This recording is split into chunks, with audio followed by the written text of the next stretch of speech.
Nous sommes venus ici avec le ministre de l'Industrie, son Excellence Louis Watoum. Lui pour la production et moi pour le contrôle des exportations et des importations. Parce que le gouvernement, par ma voix, a pris quelques mesures il y a quelques temps, portant interdiction momentanée de l'importation de certains biens, notamment les boissons, les carreaux de faïence, etc. Et donc je suis venu me rendre compte de la quantité produite ici pour me rassurer que la mesure du gouvernement a été bien accueillie. Et la grande surprise que j'ai eue ici, c'est que cette entreprise Pepsi produit 1 200 000 bouteilles par jour, s'il vous plaît. 1 200 000 bouteilles par jour, ça veut dire toute la demande locale peut être satisfaite. Donc, 1 million de Congolais peuvent prendre Pepsi sans interruption chaque jour. Et donc, pour ne pas tuer l'industrie locale, eh bien, le ministère du Commerce extérieur doit contrôler les importations. Parce que si on tue cette industrie locale, eh bien, on va à la contre du premier engagement du président Félix Tshisekedi, qui, le 20 janvier 2024, lorsqu'il prêtait serment, il a clairement décliné les 6 engagements. Et le premier engagement s'appelle création d'emplois. Et donc nous devons protéger l'industrie locale et donc protéger les emplois qui constituent les engagements du président vis-à-vis du peuple. Donc je suis heureux de constater qu'il y a un grand stock ici et que désormais les Quinois et les Congolais vont retrouver Pepsi des années 80, vont retrouver Mirinda des années 80.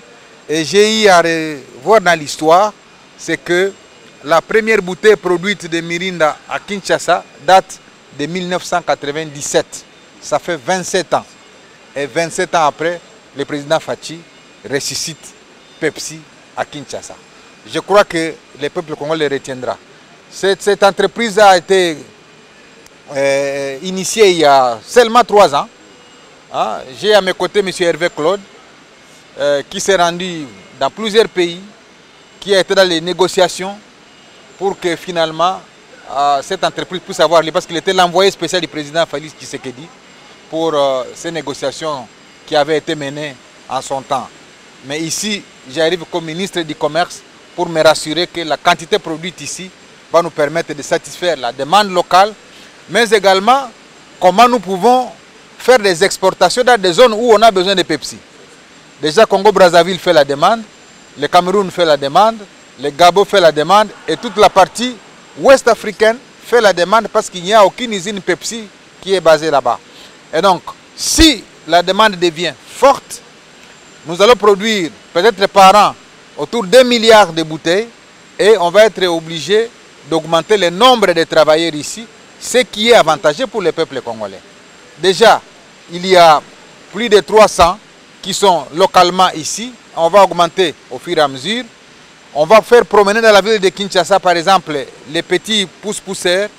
Il y a autour de 840 femmes ou filles qui auront de l'emploi immédiatement pour promener les produits Pepsi dans toute la ville de Kinshasa. Et donc pour moi, c'est un honneur pour la République.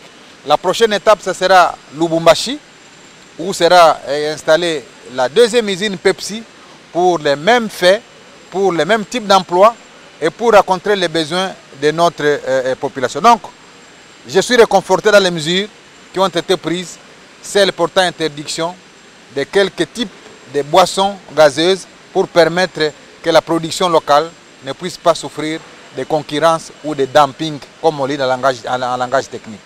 Je voudrais donc féliciter les responsables de Varun Beverage qui se sont coupés en morceaux parce qu'il y a quelques temps, on passait par ici, c'était de la brousse et personne ne croyait qu'une usine comme celle-ci pouvait pousser dans cet espace. Donc bravo au manager de l'entreprise, bravo au président de la République qui a cru qu'il est possible dans ce pays de faire renaître de nouveau l'industrie congolaise comme fleuron en Afrique centrale.